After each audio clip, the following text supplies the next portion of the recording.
a question about what is the formation process after someone has been admitted into the order. Well, there's really three periods that we define as part of the formation of a friar or a religious. Basically, these three parts would be the pre-novitiate, the novitiate, and the post-novitiate. So these are the three periods of formation of someone who's been admitted into the order. The pre-novitiate is what we call postulancy. And as postulants, their work is to inquire, to ask questions. So really, this 1 year of postulancy, in our community we do it for 1 year, this 1 year of postulancy involves learning more about the order in general, to ask the questions, to learn more about the charism of the order, to know more about the history of the order, to know more also about the province and the history and the ministry they do. Also in the year of postulancy, our guys will get a chance to get their feet wet to the kinds of work and ministries that Franciscans do. And included with that are some learning to just get deeper in their understanding of the faith.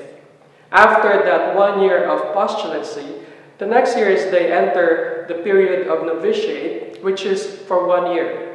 In the Franciscan discipleship document, we call this period of novitiate as the falling in love with the Lord. Because really, this is the time when they deepen their spiritual life. They enter a more contemplative way of living. They learn more about the vows of poverty, chastity, and obedience, and also the rule of the order. And at the end of this novitiate year is when the friar will make a temporary profession of the vows of poverty, chastity, and obedience. So that completes their novitiate year. After that, what we have is the post-novitiate year. And these years will be marked by a time of testing to try the vows, to live out the vows temporarily. So while they are learning to live the vows of poverty, chastity, and obedience, friars will also engage in deeper studies of what they're going to do for ministry in the future. So for friars who are preparing to be ordained to become priests, this period will be a time for them to study for theology and to prepare for the priesthood.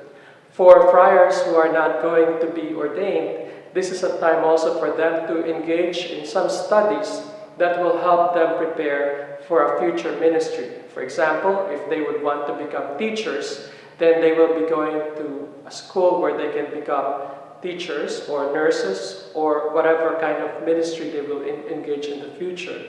At the end of this temporary period of vows, which we call simple vows, the friar will finally take the solemn vows or the final vows. They will profess the vows of poverty, chastity, and obedience for life. And when they do that, that completes their formation process, and they are now full members and lifetime members of the Franciscan order.